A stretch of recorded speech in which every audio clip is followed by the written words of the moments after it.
Hi, everybody. Welcome to the PC Perspective Podcast. This is episode 179, recorded on November 16th, 2011. I'm Ryan Shrout. I'm Jeremy Hellstrom.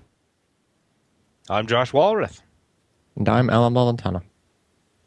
And it has been a busy week, really, at PC Perspective. We had a lot of interesting stuff go up. And our very own Josh Walrath made a guest appearance on another Twitch show this week. Congratulations. I hope your predictions turn out to be true. Really? They're kind of grim. Oh, I hope they're not true then. Can you tell I didn't all of it? Damn. Yeah, Was it supposed to, you didn't watch it, did you?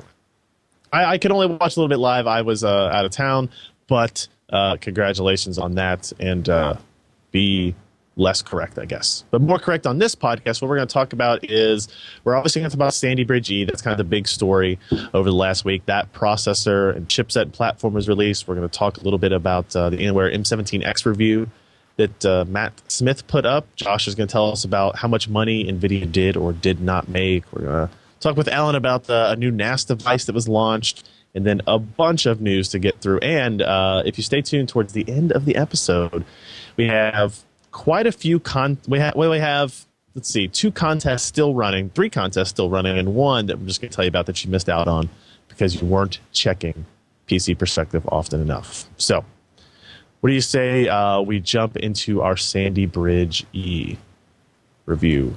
Now, this is actually now called the Core i7-3960X. This is the top-end part. I guess Intel released 2 CPUs officially, the 3960X and the 3930K. The X is extreme, as the X always indicates properly with computer hardware, and the K indicates that it is an unlocked part. Now, the difference between the 3960X and the 3930K is very minimal, actually. If we go to the third page of this article, where we look at the processor lineup, you'll actually see the little table here that details some of these specs. So you've got 3960, which has top turbo frequency of 3.9 gigahertz, 6 cores, 12 threads, 15 megs of cache, quad channel DDR3, 1600 memory, and a $990 price tag. Welcome back to the world of the Extreme Edition processor. Am I right, guys? Pretty much. Well, it's taken up that $1,000 price point, that's for sure. It has definitely done that. Now, the 3930K is 100 megahertz less on your base clock speed, 100 megahertz less on your turbo frequency. It has the same 6 cores, 12 threads, only has 12 megs of cache, 4-channel memory, same TDP, but it sells for $555 apparently. This, to me, is the better part of the two. We haven't been able to test it yet, but at nearly half the price for only a 100 megahertz decrease, it looks like if you're going to spend your own money on it, that's going to be the part I recommend. But we might be getting a little bit ahead of ourselves. So we've talked about Sandy Bridge E for so long now. Some of you might not really understand exactly what it is. As it says in its name, it's a Sandy Bridge part. So we know the architecture, the CPU architecture very well already. So it's the same basic CPU architecture that exists in the 2600K, the 2500K, the 2100, all those parts that already exist in the LGA 1155 processor socket. What is different is that now it is a new die. It's not the same chip or anything. It's a completely new design. It just uses that same architecture. They have increased the core count. The actual die itself supports up to 8 cores, but there are no consumer variants of that right now. If you look at the die shot, you'll see where there are 2 cores that are disabled, kind of hidden away. And those will probably be enabled in Xeon processors coming up. A little bit disappointed that they didn't offer a SKU with 8 cores, 16 threads, but we'll get into that a little bit later. So now, it's let me ask you this. Yeah. How big is that damn die? The die is, if you go to the very bottom of that page, because I have to reference it again, is like, it's big. It's like more than 2 billion transistors, or are you looking for a die 460 millimeters or something like that, squared? 435, I think, something like that. Yeah. So, the size of a small dinner plate. Yeah, so it's not quite to the size. It's definitely not as big as Fermi, right? Because Fermi was close to 3 billion transistors, right? And it was not built on a 32 nanometer process. So it's really, really big for CPU. And actually, one of the later pages of the article, you can see pictures of Sandy Bridge and Sandy Bridge G processor, even in their packaging, even in the design of the CPU itself, you'll see how much bigger it is, especially when you consider the other major change to this part is that they took out the integrated graphics. So Sandy Bridge E is 6 cores, 12 threads without the integrated graphics portion. So what that also means is you do not get some of the features such as QuickSync technology. So the ability to do that kind of fast transcoding operation that was very kind of offloading of the CPU, that type of stuff with certain software that we actually were big fans of on the consumer side of things, that is not in there. But you do get the AVX, you get the AVX instructions, you get the AES optimizations and speed improvements there. So I don't know. One of the things I kind of was debating in the article, my opinion on it was, do I think the removal of QuickSync is a big deal? Do I think the removal of integrated graphics is a big deal? Because some people kind of thought that was a negative factor. To me, a user that has a 6-core 12-thread processor is more likely to use more technically based software than, say, Media Espresso that takes advantage of QuickSync technology and that kind of stuff.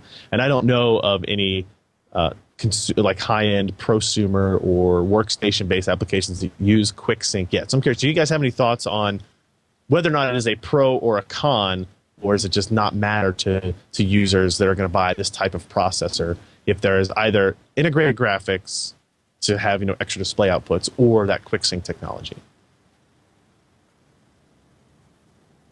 Jeremy, take it. Do it. Oh, come on, Josh. You spoke first. Come on. You're the first guy that says his name after Ryan. You're up. Yeah, I already commented. But no, I honestly, for what most people are going to be using this for, I'd be surprised if they even noticed. Yep. This is not something you're going to buy with the full intention of using the integrated graphics on it, nor do you probably even realize exactly what QuickSync might do for you. So, honestly, yeah, I think it makes a lot of sense. And besides, this is sort of a half an EB. Like this is almost in a way the new generation of Xeon sort of cut in half and put it for the enthusiast market. So why would you design the architecture in a way that's going to take advantage of stuff that wouldn't make the slightest bit of sense on a server? That's true. Especially considering this is going into that Xeon marketplace, right? That's what this chip is designed for. Alan, were you going to say something on that? There is sort of a flip side to that because the integrated graphics would be slightly handy in the server market, but I just see people like those motherboards, manufacturers are just going to throw some really simple integrated, non-3D capable solution on there, which is sort of a shame because with some of those come like lesser compatibility and you sort of get some oddball issues every now and then. But you gotta give something, right? I mean, get all those cores was on part there of this, right? I mean, you're already talking about a really big chip, 2.27 billion transistors, and you're already talking about 130 watt TDP on these parts. So if you're adding in that graphics, that maybe kind of take it out of spec, or do they not want to make a chip that big and add in the extra complication of it to the frequency and clock speeds and all that kind of stuff? I mean, Josh, do you think there's any kind of validity or thought to just trying to make it a simpler chip to design with 8 cores and 16 threads? All I know is that Knocked Kitty is not amused. Say hello, Knocked Kitty. Anyway, I don't think it's a big deal. The guys who are going to have the high-end machines are going to want to do GPU encoding anyway because they've got like 3 stinking GPUs on the thing, and then they're willing to spend that kind of money. And so the QuickSync is nice, but still right now, how many pieces of software support it as compared to some of the GPU encode stuff that is given away for free by AMD and stuff that's pretty cheap from NVIDIA? Right. And you can answer that now. Three? I don't really know for sure. What if not a whole lot? What if Intel made the Sandy Bridge style graphics core available to OEMs as sort of an off-the-chip deal. You know, Like to it add used to the be like motherboards that. and stuff. A Yeah, next you see part generation of the math chipset for, like- coprocessor to stick in. Well, Yeah, no, I not don't- the I don't stick-in, but, know. like, you know, mobile chipsets used to have Intel integrated graphics. They weren't Sure. always on the CPU, right? Well, I think that Um, we've gone away from all of that, right? The whole idea was to get rid of multiple chips on a design and get into a single chip design. That's what we thought was going to happen, right? All this integration into a single part. Yeah, but this is I don't the know. bleeding edge of CPU horsepower here, and they just simply can't fit it, right? CPU So- horsepower, but not CPU design, right? Sandy Bridge has been around for a year. Sandy Bridge came out last CES. So it's been around just almost a year, I guess, right? So it's not like, I don't know. To me, it seems like maybe architecturally there was no reason not to include it unless it was an issue of heat, die size, and issues there. But And complexity. Yeah. regardless, it's not there, right? And complexity. The other big change to the part that I think a lot of our listeners and viewers will appreciate is that it does add PCI Express lanes. It supports up to 40 PCI Express lanes, which is a vast improvement over the 16 lanes that Sandy Bridge and Linfield and those chips And that's actually That's support. 3.0 as well. It's interesting. It's not officially labeled or branded or marketed as PCI Express 3.0 by Intel because they say that in their marketing material to us, the kind of subplot of it, the little footnotes say that the PCI Express lanes are capable at running at speeds of 8 gigatextils per second, which is the speed of PCI Express 3.0. Now they're kind of Transfers, giga transfers. gigatransfers. I'm sorry, Not texels. Yeah, Very gigatransfers is bad. GPUs. They don't. They said that the reason they couldn't say it was PCI Express 3.0 is because there's no PCI Express 3.0 graphics cards or anything for them to test with, which seems kind of weird, right? So Intel has access to devices that would be able to validate PCI Express 3.0. Regardless, the motherboard manufacturers themselves are claiming PCI Express 3.0 support. Keep in mind that the Z68 chipset that has been out for a little while also has support for PCI Express 3.0 if the motherboard manufacturer integrates the kind of components on the board correctly. And it's the same thing here with Sandy Bridge E with the new Core i7 lineup. Also, I guess I should point out this is a completely new socket. I kind of assume you would know that when we're talking about a bigger processor. This is LGA 2011, properly named for the year of its release. Good thing it only Did had they stick a few extra pins on it just for that? I would bet they did. So 2011 pins, more for you to break on your motherboard. Please don't do that. But yeah, so it's a good part overall. Now let's get to the chipset, the platform side of it. The X79 chipset, which is what kind of motherboard you'll need to support this processor if you want to buy it, doesn't add much to the equation at all. It's pretty much exactly a Z68 chipset. It still uses the same DMI connection between the processor and the chipset. It has the same serial ATA configuration, 6 ports, 2 of them that support SATA 6 gigabit per second. It has support for Intel Gigabit LAN. It's only got USB 2.0 ports. It does not have native USB 3.0 support. That it is a little bit disappointing because there were a lot of rumors and speculation that this was going to be a SAS-based storage device and we're going to go up to 12 SATA configurations. None of that actually happened. We don't know if Intel canceled it, pulled it back, or if those were just unfounded rumors, I guess. But Alan, you had heard that too, right? That this platform was supposed to add some more to the storage and connectivity side of things. There was a picture we saw of a board that I thought was Sandy Bridge E. It was maybe about a month back, and we even showed it on the podcast. That was, here's this perspective Sandy Bridge E board, and we were talking about the four memory channels and whatnot. But yeah, there was 10 or 12 serial ATA. I don't know if it was SAS, but heck, I would even take just 10 serial ATA ports. Not even all of them 6 gigabit, right? Because that's right. It's more ports. People are running out of ports on some of these things, depending on what they're using them for. Yeah. But they might have just said, "Hey, let's just reserve that for enterprise level something." Who Right. knows? With 40 lanes, it's not easy, or it's not hard to tack on storage now because you have just True. so much PCI Express. But my primary concern, though, is that historically the Intel integrated controller is the best one. So if you get more ports, you want it on that.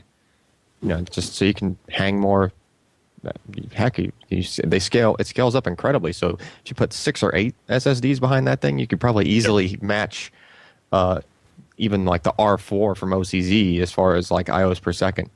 With 4 channels, I've hit like 200,000 IOs per second here. And that's with just first generation like X25Ms. That's not all you've hit there. But if you were able to get 6 or 8 channels on that thing, you could push it further as long as you had enough CPU to handle it. Right. Which with this type of processor on this platform, you would definitely have.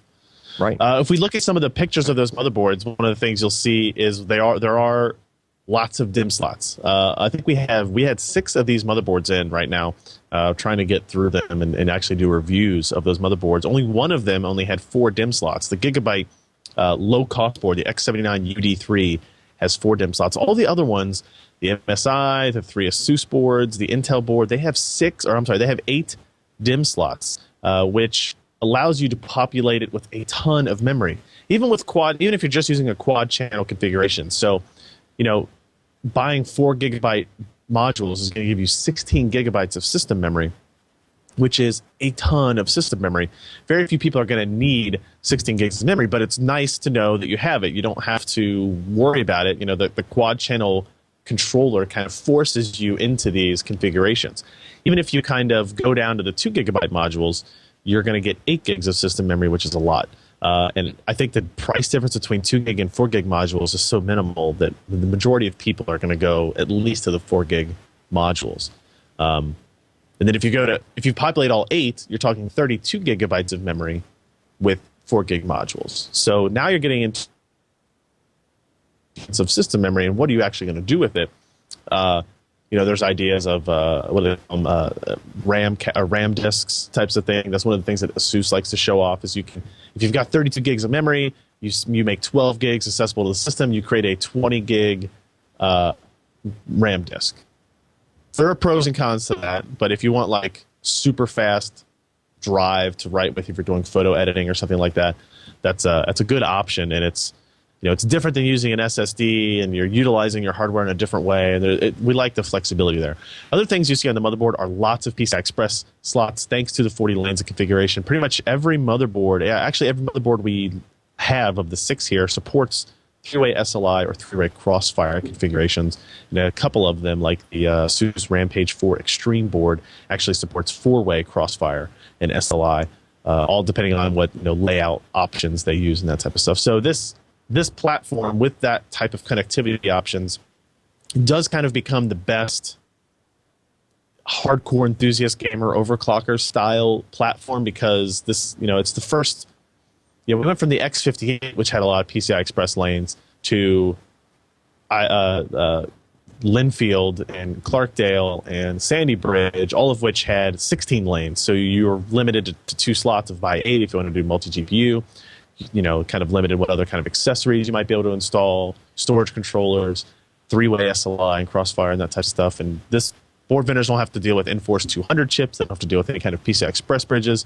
There's just lots of flexibility in the platform right out of the gate. There's tons of information to talk about with Sandy Bridge E. We don't want to spend the entire podcast on it. It's really fast. Go to the review, look at the benchmarks. You'll see some interesting trends. One, single-threaded performance is pretty much the same from Sandy Bridge to Sandy Bridge E. If you have a particular application that you use all the time and it's single-threaded, the frequencies aren't going to differ very much between these parts. So you're going to see very similar performance levels, pretty much identical, because they're both the same core, right? So you've got a quad-core and a 6-core part, but they're based on the same architecture. Obviously, the benefits you see with a 6-core CPU happen when you look at the multi-threaded applications like Cinebench, like Euler, like Handbrake, like a lot of these types of things. So you can go back there and check out what performance looks like for your particular style of application. It's not going to change a lot of what we think about gaming performance, especially single GPU gaming performance. We're going to do some more testing with multi-GPU gaming performance. When we get into SLI, 3-way SLI, Crossfire, 3-way Crossfire, you need a lot more CPU horsepower. The driver does a lot more work in the back end to keep those things working. You might see benefits there with this system. Also, you're getting higher bandwidth PCI Express implementations. One of the slides, actually one of the pages that was the cottage or the studio rather was just posting up there was looking at performance per dollar. The 3960X, the Extreme Edition part, that's going to be $999 or more. I think Newegg had it for over $1,000. Is nowhere near close to the best value per dollar. And I don't think anybody that listens to this should expect that to be the case.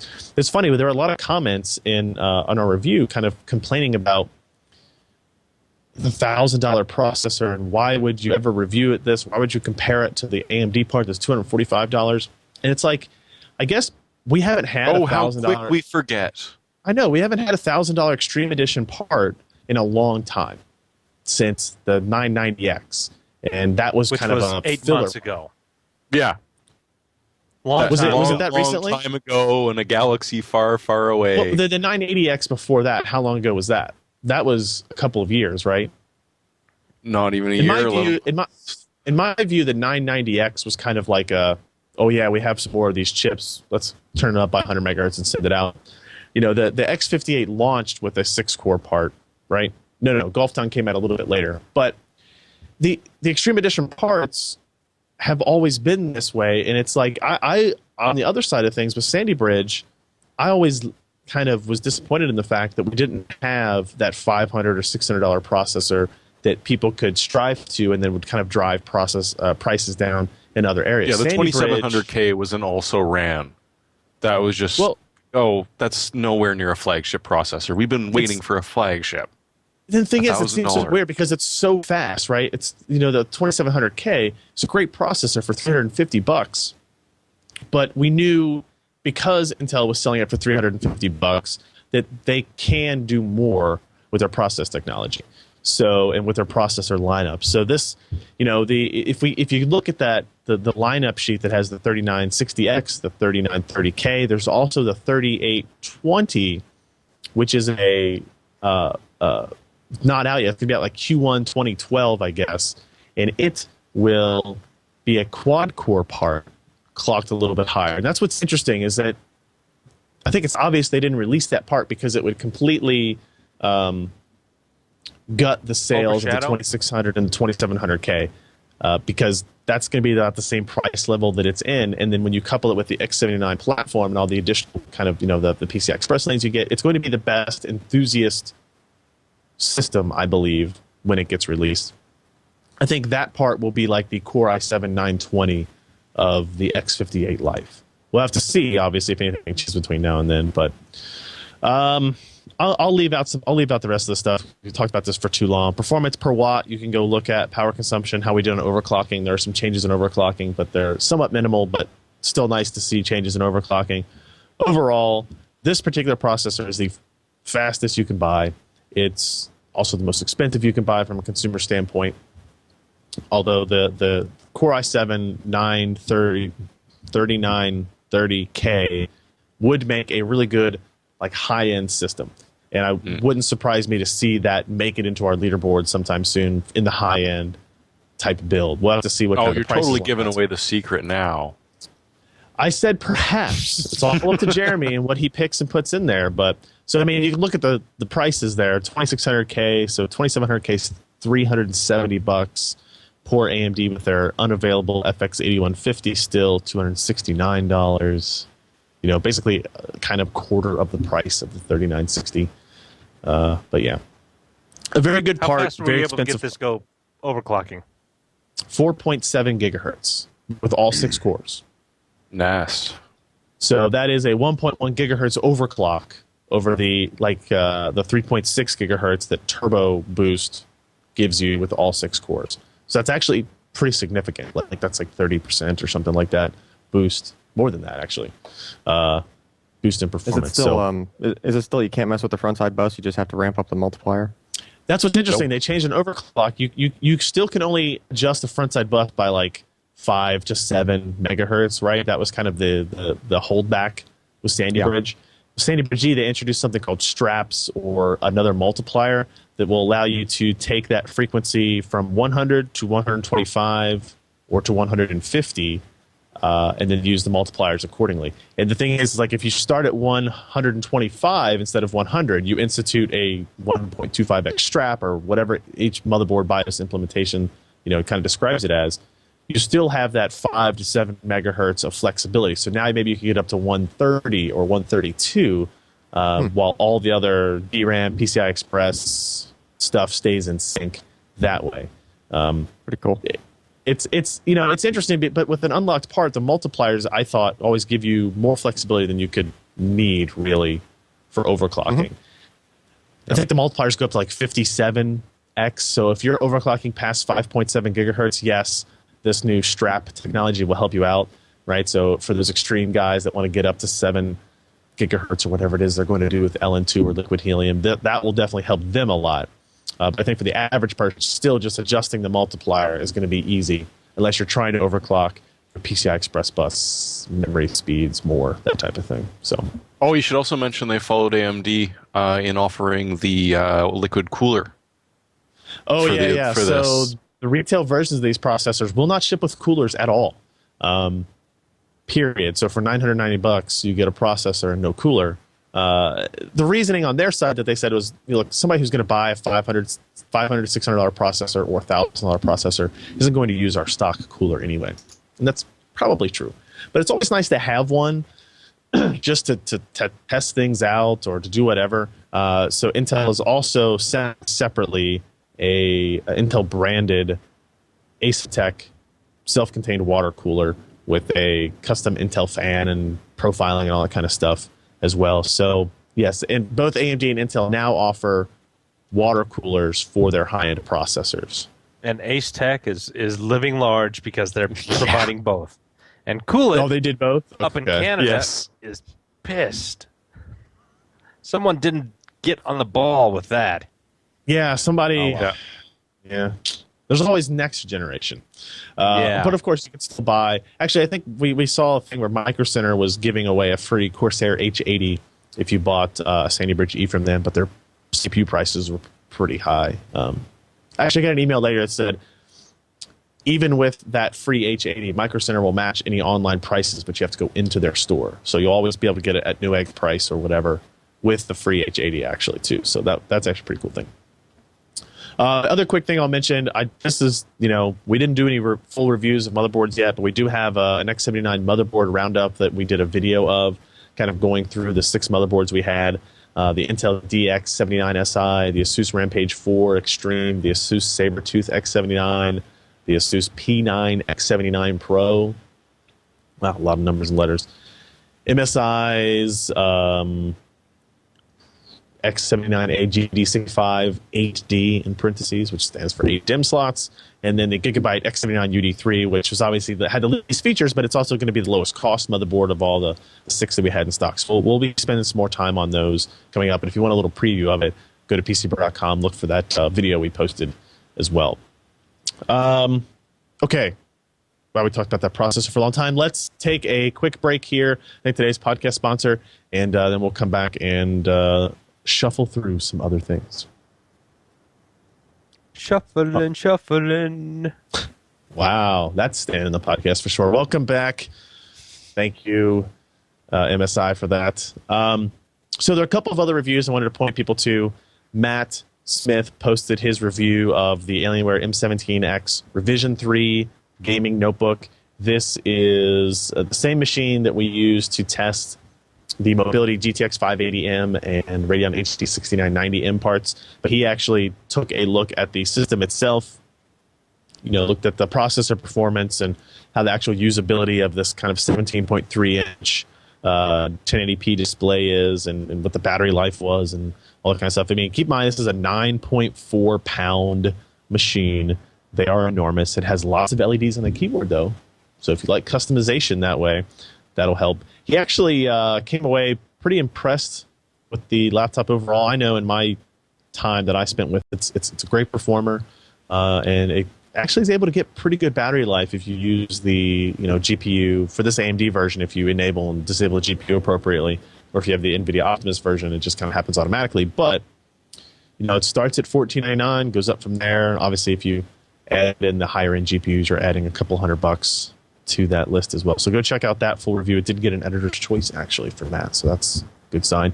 And then if you need an X79 motherboard and platform, the Extreme Edition processor, and maybe you need 4 GPUs, maybe just three 580s, you might be looking for a high-end power supply. Lee posted a review of the Thermaltake Tough Power 1200 watt power supply. We put that up today, and that also, I believe, had some good marks from Lee, a gold award. So good items there. 80 plus Must be gold. pretty nice. Those are some of the units that Jeremy and I tried to break the glass table with at CES last year.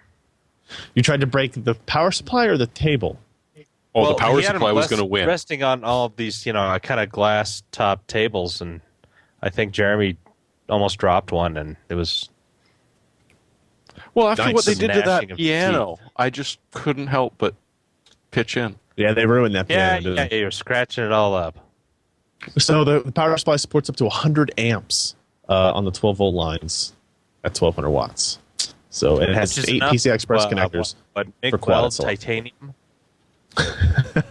Yeah, exactly.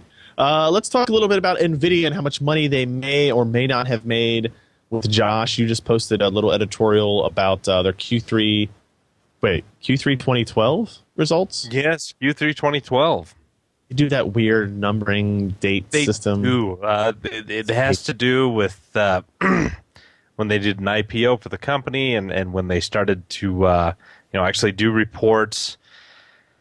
They said we're going to have a year in advance because of tax purposes and Sure. all crazy words and rules and stuff that honestly just doesn't make sense. But anyway, last week they decided to report their earnings, and they came out well ahead of what some people were expecting. Not hugely ahead, but still well enough. They had gross revenue of $1.07 billion, which, if you consider that AMD sells a lot of CPUs as compared, they were up to 1.7 billion. So Nvidia, who only does GPUs and some of these Tegras and going down in chipsets and some other odds and ends, they're making some pretty good money. And their margins are up to about 54%, which when we again compare that to AMD, who's sitting at 45%, Nvidia is doing a little bit better. But again, we're looking at a company that has lower capital expenses. They've got a smaller workforce, but they still produce a lot of GPUs, and now they're really starting to send out the Tegra CPU GPU combos. They're starting to do well. So the primary areas of growth were Integra and professional graphics. They had something like 20% increase in professional graphics over the quarter, Wow. and they're doing well there. Tegra is really starting to take off. It's not making a huge amount of money. It's something like 180 million at this time per quarter. Is that 180 million profit or revenue? Well, that's total revenue because Okay. if you think about it, NVIDIA has sunk a lot of money into Tegra over the past Yeah. 4 years probably in hiring people, getting designs going. I mean, last 2 years ago we saw the original Tegra in the Microsoft Zune. It was not all that Yeah. impressive. It had 2-3 wins design I wins. don't- Yeah, that's the Ryan hard was part. It's one like of you them. don't know if it was a yeah. I have 2 Zunes. Thank you very much. Oh, you were 2 of the 3. Anyway, But yeah, continue, Josh. with the original Tegra did not do well, but it got their foot in the door, gave them some experience, and now Tegra 2 is taking off pretty well. It's not fantastic. It's not overshadowing the rest of the industry, but it is again increasing their market share. And now Tegra 3 is coming up. They've started to ship those. Asus is going to be releasing the Transformer Prime. Is that what it's called?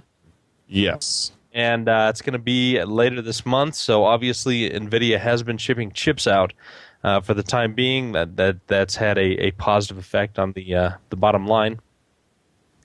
And they've done well. Graphics in the desktop has only increased by about 1%, and graphics in notebooks have gone down a little bit.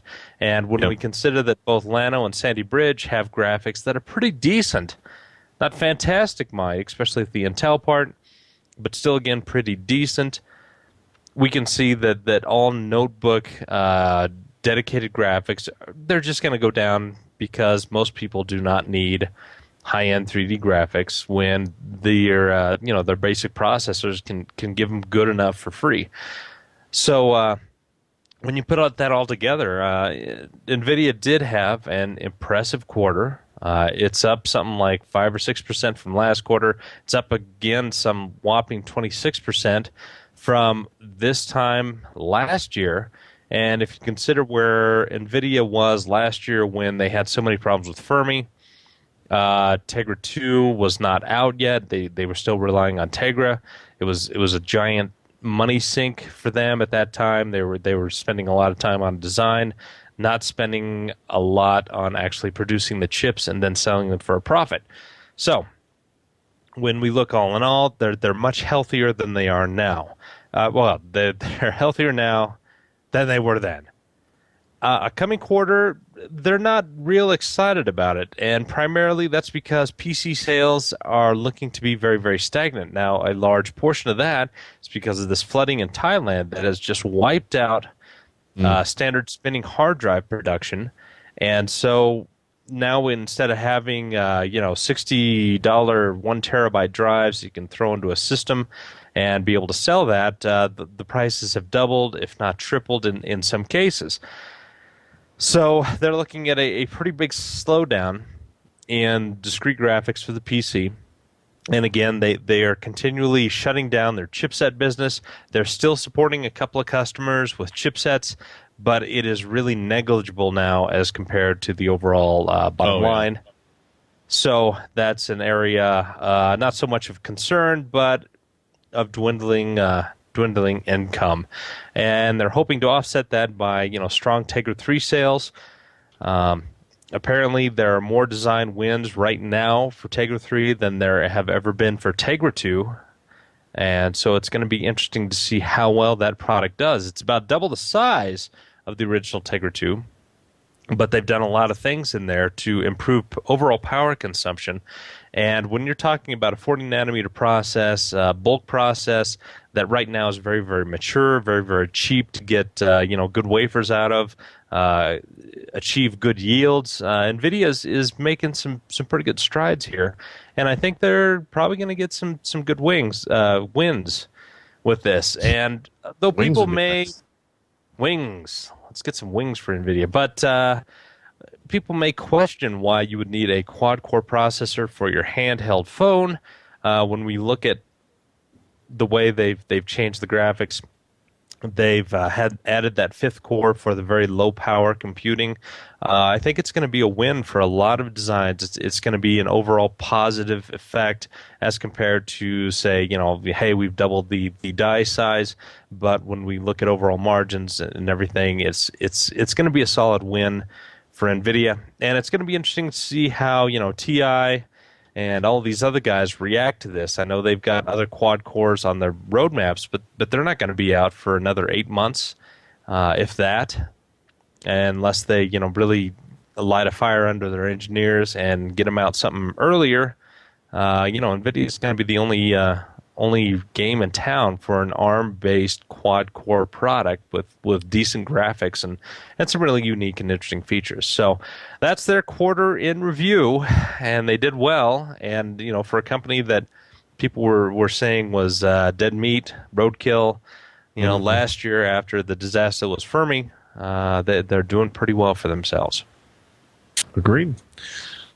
All right, Alan, you posted a little news story on an interesting product, actually, from Western Digital, the Sentinel series of NAS devices, which besides a little alliteration, wow, and sounding very cool. What does this kind of offer a consumer? Is this a consumer device, small business device, enterprise device? We're always curious about these types of NAS storage units here. It's it's aimed for small business, medium business. However, with any sort of NAS device like this, you end up running into some high-end home users that might be using it for their media collections, whatnot, because they just want some more protection. So what we're looking at is basically it's a 4-drive, 4-bay NAS. Looks like a little toaster, basically probably the equivalent of like a 4 or 5 bay. Actually, it's probably as tall as a 5 bay Drobo Pro or Drobo S, right? So similar kind of deal, except it connects via Samba, right? So it's a network attached storage type of device, powered by a dual core Atom, and it's running Windows Storage Server 2008 R2, which I think that configuration it can handle like 25 connected clients. So it's not a domain, but it can handle 25 machines. You know how Windows used to have that limit where it's like only 10 machines on a work group can talk amongst themselves, right? So you can have 25 different connected devices all accessing this guy. And I guess what's cool about it is the it's on price parity with Drobo FS. If you look at it, okay. Pricing is it's like $1,000 for the units that come with 2 drives installed. It's basically what it boils down to, and then it's $1,500 for the units that come with 4 drives installed. Now, for either one of those, the configurations differ, right? So the 2-drive model it has to be pre-configured because they have to have installed server onto it. The operating system is on the drives. Yeah, so this is a little trickier, right? You can't do that Drobo style thing where you pull a drive, like you can just like pull drives and put bigger ones in, and like that's going to be sort of a pain. Okay, right? This is more like doing a PC reinstall. If you want to do a complete swap out of drives for bigger ones or whatnot, you're going to have to do something to shift that operating system over with you. But on the flip side, it's Windows Server 2008, so it's definitely up there. I'm curious you got a lot of flexibility with that. Yeah, you can have it running. Now I don't know if they have any sort of limits on this thing, but it's a full-blown server operating system, right? So you should be able to run all sorts of whatever the heck you want on that thing. I don't know how they have it set up to be able to connect to it, like if you can actually get a remote desktop into it or some form of thing. If it doesn't come that way, it's probably almost guaranteed that someone's going to figure out a way to do it, right? Because it's just Windows Server, so you'll be able to get in there somehow. Those prices we gave, though, those were for the ones that come with 2 terabyte drives. Now, they are available with 3 terabyte drives in the 2-drive configuration or the 4-drive configuration. I imagine those prices will be higher. We don't have them yet. But the drive prices aren't horrible, considering, when I looked at those and I thought of the whole, flooding and everything else going on, I was like, it's almost like they sort of don't care about the hard drive pricing. For that, well, they should. I guess They now. make the hard drives. True, It's it a still higher costs them more profit money, right? margin on this particular unit, I would assume, right? Yeah, they're getting more money for the other hardware, and how much does an Atom system really cost when you get right down to it? But it is, a custom enclosure and all those other features. It has dual gigabit, which when you use dual gigabit with Server 2008, you can configure it with failover. Now, I'm not sure how this would work. Like you wouldn't really do this kind of thing in a home setup if you wanted to use one of these at your house, but in a small business, you would have a switch that would be able to do some form of multi-link. You'd have dual gigabit ports connected to that switch, and then from the switch, it would go out to all the other systems on the network. And the way that multi-link or / failover works is you could, I think if they play their cards right and they have it configured the right way, or if you know what you're doing when you hook this thing up, you should be able to get dual gigabit bandwidth if both links are up. Now your switch has to have the right kind of support and everything, and it's not going to be dual gigabit to each system on the other side because they're only connected to the switch via single gigabit. Single gigabit, right? Assuming, right? But in theory, if you had reads coming from 2 single, gigabit clients, and if the hard drives can actually give that much throughput, and if the Atom can support that much throughput, this thing can output probably, 150 or 200 megabytes a second out of those 2 ports. It's possible. Now, I don't know, we've seen a lot of cases where you get a NAS and it's using Samba. Samba has a lot of overhead, regardless of how much gigabit you throw at the thing. You still get just a fraction of that for your actual transfer speeds. So, proof's going to have to be in the pudding when we actually look at it and see how fast we can make the thing go. It's an interesting kind of comparison here because I'm much more familiar with the Drobo line of products. The Drobo line of products is really stupid simple. You turn it on. The operating system is built onto the board itself, right? It's like a SSD. I don't even know. Is it firmware based operating system? It's all in the firmware, and Okay. the way those things are set up, they're so dead simple that you don't even need to Yeah. install the dashboard on a PC for it to work. You could just You throw don't have drives to. in it. Yeah. Yeah. And you just throw drives in and it'll show up. And that is definitely a benefit for home users and small businesses that don't have either an IT department or a lot of IT experience.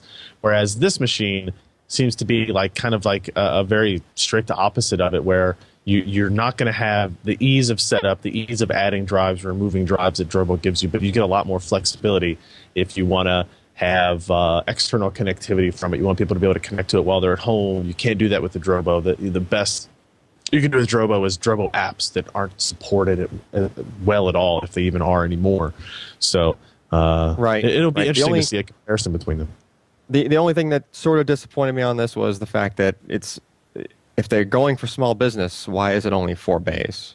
That's what's kind of, it's sort of contradictory about itself. Because they sell basically. 3 terabyte hard drives. Yeah, but I don't know. Some businesses need more than that. And you just buy more Then they shouldn't sentences. be buying that. True. Such a naysayer. All right. Something else interesting we saw last week actually is it's not new, but I don't know we've ever talked about it here in any kind of end user style, but there was a mineral oil aquarium based kind of do it yourself system that came from Puget Systems. Jeremy, is that right? It is, and they've been doing it for quite a while now. This is, I believe, their version 3. So for the past 5 or 6 years, they've been first started selling it just as a custom build, and people were like, hey, this looks exactly like a computer in a fish tank. I love it. I want it. And how does it work? Well, mineral oil, it's a half-decent conductor of heat, and if you've got enough of it and it's moving around, it will do the job. So they've gotten to the point now where they're at the 3rd gen, so we're talking pretty solid performance, and because they're essentially doing it in bulk, sort of, they've got a laser cutting machine, they've got a bunch of the stuff that makes it a lot cheaper to build. So you can actually get a hold of one of these for probably a little bit cheaper than you could build it for yourself, because there are plenty of people that did it. I believe at QuakeCon, you ran into a guy who had done this on his own. Yeah, Alan, you saw that guy. It was much more kind of complex configuration than this, right? That was phase change crazy 3M liquid. That wasn't just mineral oil. So that wasn't just Yeah, mineral it's oil. like $200 a gallon or something like that. Maybe not Yeah. that much, but still, it's expensive. No, it was more. I like expensive coolant, but that's a little more than I usually pay. Yeah. So what's interesting but about now this, they sell it ahead. in parts. At least that's what I pulled out of it. Was the nice thing is that they now sell every single part you would need to build one of these on your own from their parts store.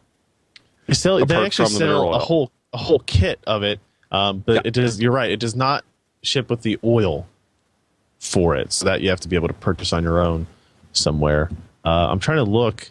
They are actually, let me see, 392,406. They actually sent us a kit, and so this could be a huge disaster.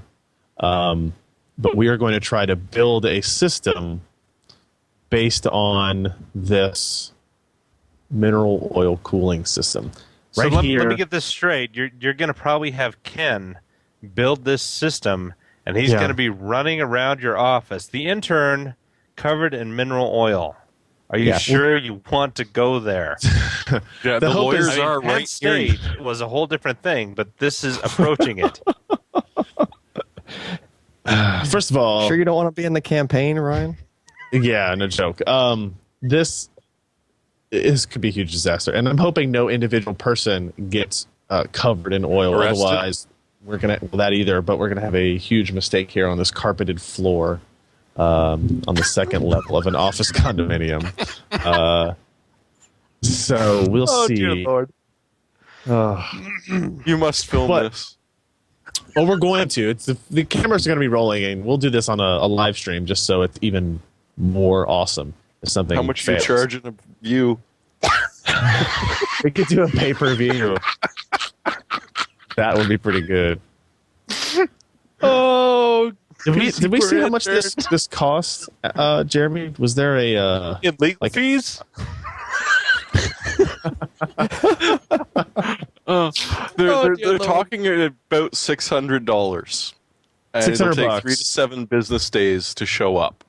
But you pretty much get it to the point where you can now take hardware, submerge it in, and Yep, here it hope for is. the best. Puget Systems Aquarium EATX version 4 DIY kit, $595.65. Gets you your aquarium tank and cover, acrylic motherboard tray, 7-slot I/O shield, PCI setup, power bracket, blah blah blah blah blah. Your water So they cool radiator, your radiator stand, your submersible SwiftTech pump, 5 feet of 1/2-inch tubing, all necessary screws, barbs, and fittings.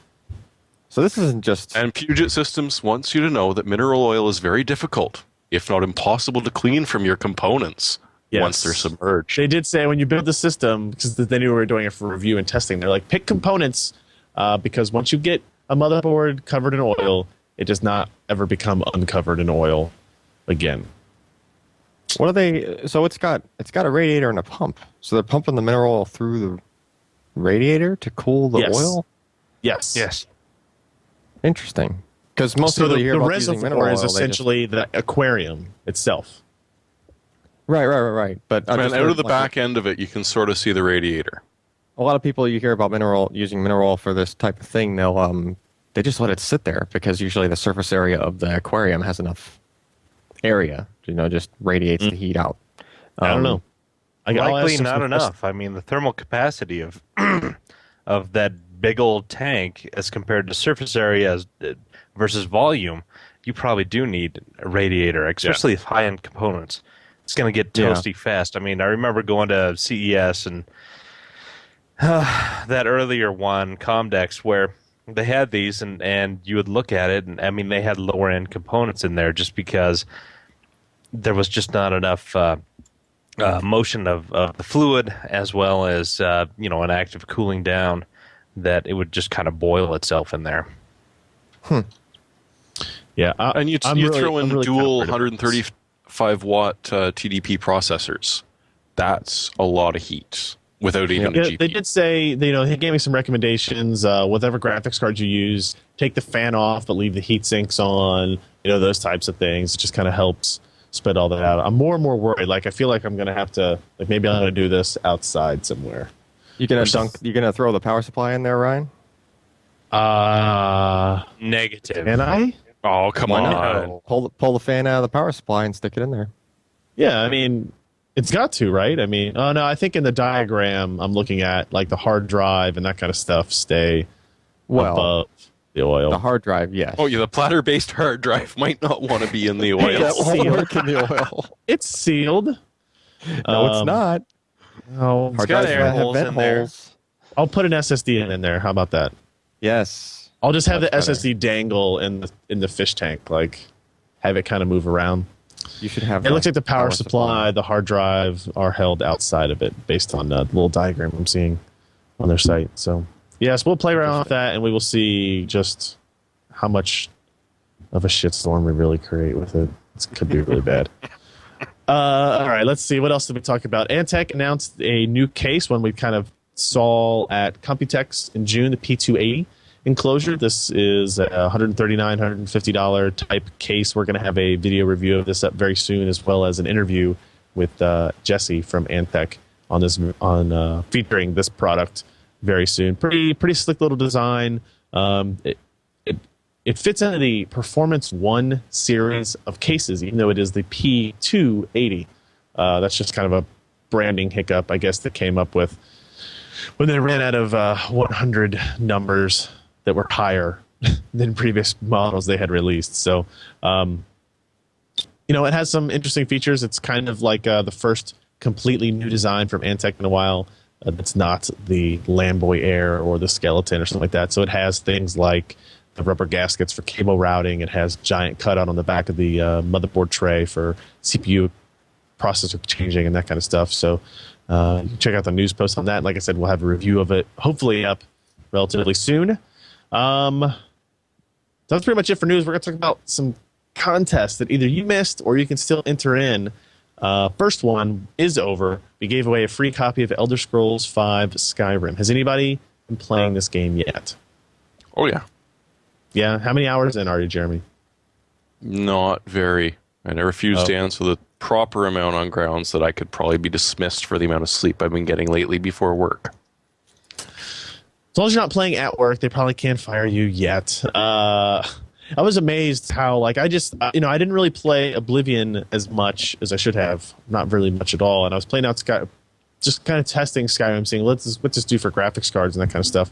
And, I was like, I'm just going to play around for a little bit. And I started playing it, and all of a sudden, like, an hour and a half went by. And I went, crap, I got a lot of other stuff I got to do. I don't have time to do this. So, let's see. That was a contest we already had, and you lost because unless your name is Jared H, you didn't win. I didn't win. Let's see. So hold on. That was my Everybody's alias. complaining to me in the Skype chat. They want to talk about another story. Throw it into the chat room there so we can throw it. This is Knight's Corner. Is this what we're talking about? Jeremy? Yeah. Allen? Well, it's Guys are going Knight's back and Corner forth and on- it's Interlagos. I just like What? teraflop on a chip. Okay. Explain, That's nice. Jeremy, what we're looking at here. What are we talking about? Well, as usual, you've got as soon as AMD makes a release, Intel's got to immediately follow it up. So we just saw the Interlagos sort of come out. So Acer, for some strange reason, but more importantly, HP and Dell, have both released the brand new Interlagos chips. So in the, I wouldn't say low-powered computing, but I would definitely say lower cost and definitely high-density computing. Dell PowerEdge, they released a C6145, 4 sockets, which would be a total of 128 Bulldozer cores, and a terabyte of DDR3 stuck into a 2U rack. So Intel immediately followed up and wanted to show off the Xeon E5 with a 1 teraflops Knightsbridge corner board, which is aimed directly at NVIDIA's success in high-powered computing. Because, Al, is Intel not aimed directly at NVIDIA and HPC? Yeah, they're going straight for him. Yeah. Definitely on that. But yeah, that whole 50 core. This is sort of. It's sort of like that whole their GPU concept they were going for. Laramie. Intel's GPU, yeah, Laramie, and Larrabee. or Larrabee, sorry. Laramie, not And, Laramie. yeah, not It's the Laramie. Laramie from Laramie. Yeah. But that sort of died on the fire, but then it just sort of turned into this, right? Because this is one chip, one die. I think it's just one die, Yeah, and it has one die. 50 x86 cores on it, which Plus is vector units. yeah. Well, it looks like each of those cores has an FPU, which is Well, yeah, good. I mean they're very basic x86 cores, like basic when I'm talking Pentium. Yep. The original Pentium 1, and just shrunk down to 22 nanometer using the Tri-Gate. There's 50 of them on this thing. It's going to be a big die no matter what. But each has a 16 wide vector unit attached to it. So there's a lot of processing power, and it's a true 1 teraflop double precision Yep. product. Double position floating point, 1 teraflop. Yeah, That's pretty crazy. Massive in one chip. And then I saw a picture floating around. It's they compare it to ASCII Red, which was a 1997 cluster that they built that had 9,298 Pentium 2 Xeons, and it does the same as this chip. One chip. So slightly that's improved awesome. cores. Oh, Yeah. I could name All right. that cluster in one chip. So Now that we have discussed that, I did not put that in our show notes. I didn't see that earlier today. The other contests that are still ongoing, one, if you go to a More Free Stuff Friday post, there's actually a link to a blog from a friend of ours that actually works at AMD who is giving away a Radeon HD 6870 and copies of Deus Ex Human Revolution. And all you have to do is vote for your Game of the Year pick on that. We also have, let's see, Intel is running a contest on their Facebook page. I don't know exactly what they do. 32 and 32. What is this, Jeremy? What are they giving away, and how do people win it? Well, first you got to be on the Facebook. So I'm not quite sure what you do after that, because I'm not You on the be Facebook. on the Facebook. Yeah. And But, looks like week one, they're giving away the Intel X79 motherboard plus the 3930K processor. Week That's two, right. they're giving away the X79 motherboard and the 3960X processor. Week three, they're giving away all of that stuff plus an SSD. In week four, I don't know, more stuff. Grand finale. SSD plus STD. I hope not. I'll pass on that. The grand prize is they will fly you to the Newegg headquarters for a chance to build your own Intel Enthusiast PC valued at over $5,000. So you got 32 days to win this. If our 1-800 number doesn't work for you, then you can't win. It's only good in the USA and Canada, as somebody pointed out. But hey, free, really, really expensive hardware. Yeah, Give it a shot. free stuff is good. And also, speaking of which, we have our own contest and other contests ongoing. The Free Stuff Wednesday Gigabyte G1 Assassin X58 motherboard giveaway. All you have to do is, if you go to PCPro.com and look for this post, it is on the homepage. We're giving away a motherboard valued about $330. All you have to do is make a comment in our post there, and then you get bonus points and extra additions if you like me on Facebook, because I'm just like I like Josh. you a long I time. need validation. And then Twitter and Google Plus and all that other kind of stuff. So check it out if you like free stuff. And we'll have another contest, I think, later in this week from SI. And we've got a lot of free stuff that's going to be given away here very soon. So keep checking back. All right. Let's round out the show, guys. Hardware, software picks of the week. I see Alan changed the one that I left for him in the show notes. It's disappointing. Yes. So here's my pick. I don't know. I think we've talked about this before, but it kind of came up because I was looking at all the contests that we were going to have coming up. Random.org is a website that allows me to run contests that are essentially, it's a random number generator website, but it has all kinds of other stuff. And it has all kinds of little widgets that you can do. So you can do like a lottery quick picks, the coin flipper, dice rolling. You can do an integer generator, a sequence generator, integer set generator, decimal fraction generators. You can do a list randomizer. You can do a string generator to make up random alphanumeric strings. It has password generator, clock time generator. So if you want to pick a random time of the day, calendar date generator, those types of things. It even has like a bitmap, like to create a random black and white bitmap that you can, I don't know what people would do for all this stuff. It's all passwords and encryption and that kind of stuff. We used it to pick our contest winner. So we get a list of all of our entries, use random generator, it picks a number, we go down the list, we use that number as the winner. It's just that simple. We used them to pick our, when we were at GeForce LAN, to pick winners based on BYOC seats. It picked random BYOC seats for us, and it's a really cool website to go to if, like, for instance, I have been known to use this when my friends and my wife and I are like, where do you want to go to eat? Nobody can decide, or some people want to go here. It's like, you know what? Screw it. We're going to go to random.org, pick a number 1, 2, or 3. Boom. That's how you pick where you're going to go to dinner that night. So how are you going to live if this website goes down? How are you going to cope? I mean, seriously. We're gonna eat it's down. I guess we're not going to eat. Write every option down on a piece of paper, tear them up into little pieces, and put them in a hat. Maybe you can use an oiled up intern. Just spin them on the floor. My second favorite random number generator is always a random person who has no idea what I'm asking, and I say, hey, pick a number between 1 and 372. They say 112, and I go, that's the winner. That's how I used to do it before I knew about random.org. And then that person freaks out, calls the police. Decide- Because they think they think we've picked the next murder victim, but in fact we've just picked a winner. That's what we call them. Jeremy, what do you got?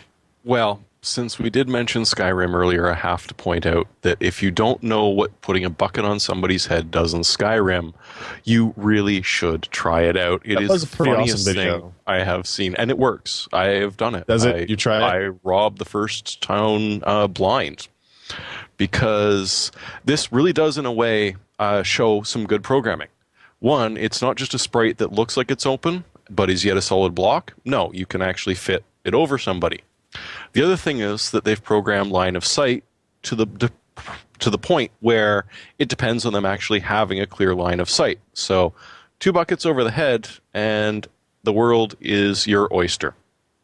So they put buckets I over their haven't- heads, and you can steal stuff. But as soon as the bucket falls off of their head, and you try to steal something, they accuse you of being a thief. Then, yes, and it can also lead to some interesting collision detection if they're drinking while they've got the bucket over their head. I saw and the another version tankard. of that video where they put buckets over the guy's head. They kill the woman in the room, and then they take the bucket off of the guy's head, and he doesn't know. He's like, "Hey, what's up? You want to buy anything?" Meanwhile, there's like his dead wife laying on the floor. So obviously, it shows a little bit of the artificial intelligence is still a long way from being perfect, even in a game like this. Yeah, well, I'm pretty sure that they don't want them fun. attacking you because you bumped into them. Or if you want to be more interesting, Leo posted up something. It's a Disconnect extension for Chrome, which pretty much will take away any personalization you run into from, say, Facebook, Google, Yahoo. It essentially pretty much kills tracking cookies whatsoever, and the fact that Google seems to know what you were searching for last night, Josh.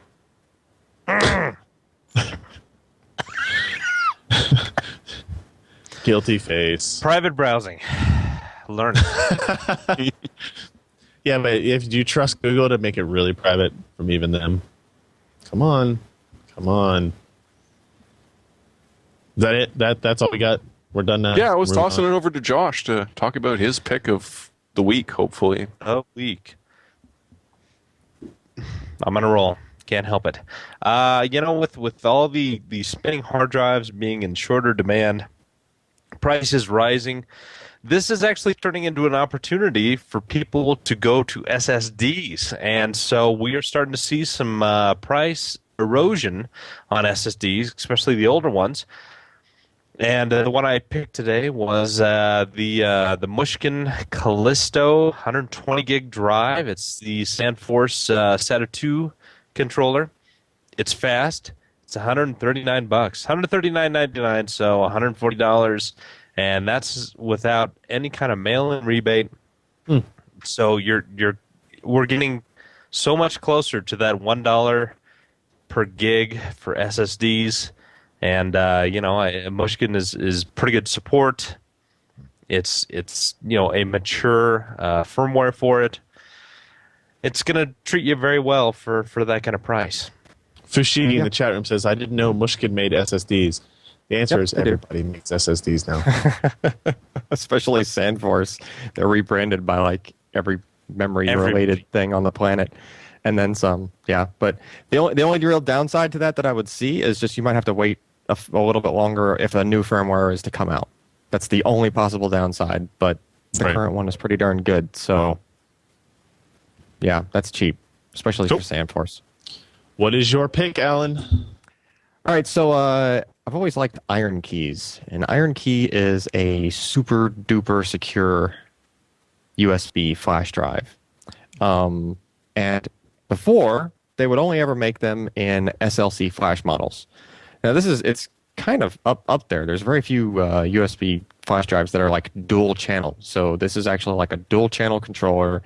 It does all this crazy crypto stuff. You put your password in there. I think it's AES 256 hardware crypto that you're just, if you don't know the password, you're not getting whatever it is off of this thing. Even if you were trying Makes to, me nervous.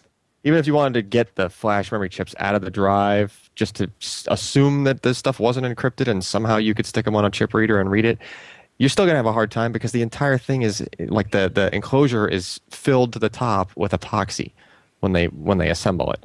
So the entire thing is just like a brick of epoxy with like a board in the middle and stuff like that. So yeah, it's good stuff. It's like about as standard as you can get, and it's like as good as you can get.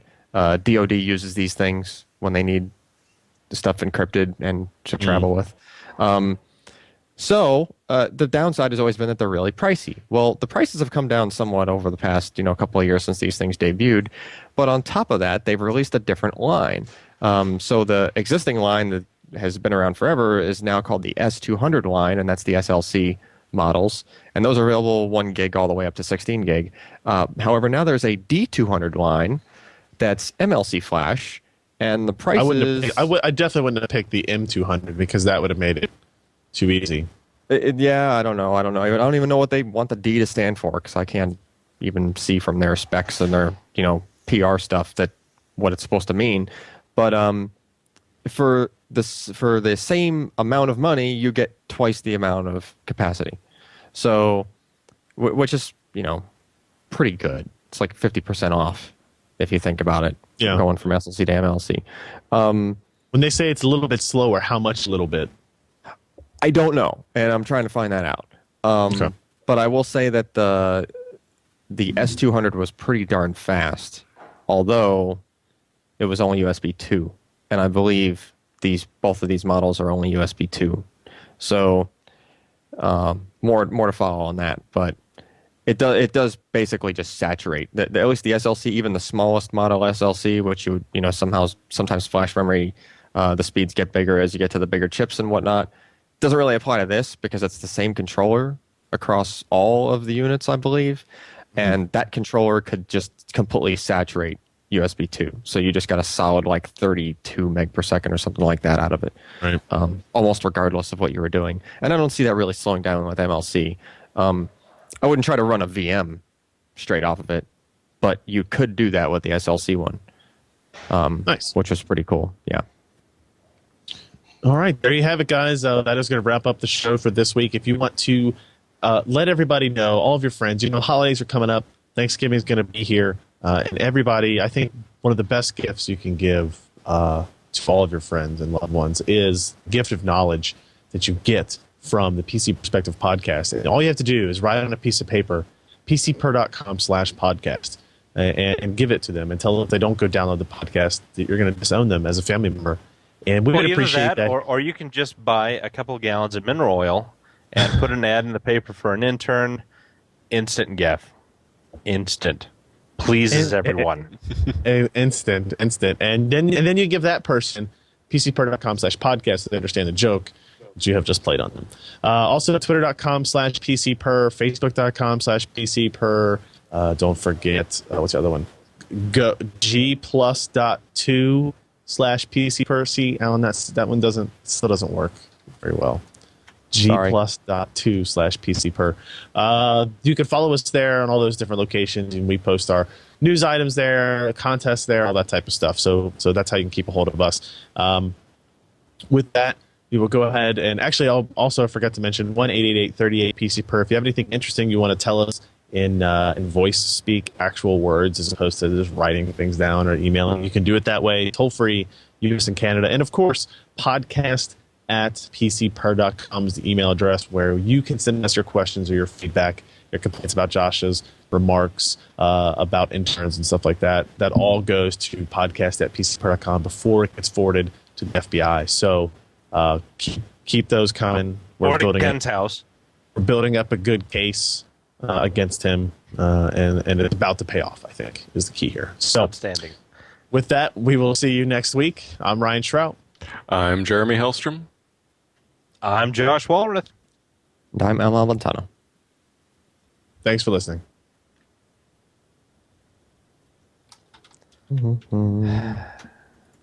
Ta-da! Or Ken. Yeah, he thinks that's now hilarious. we can never get Ken on the podcast. Thanks. He seemed so innocent last year.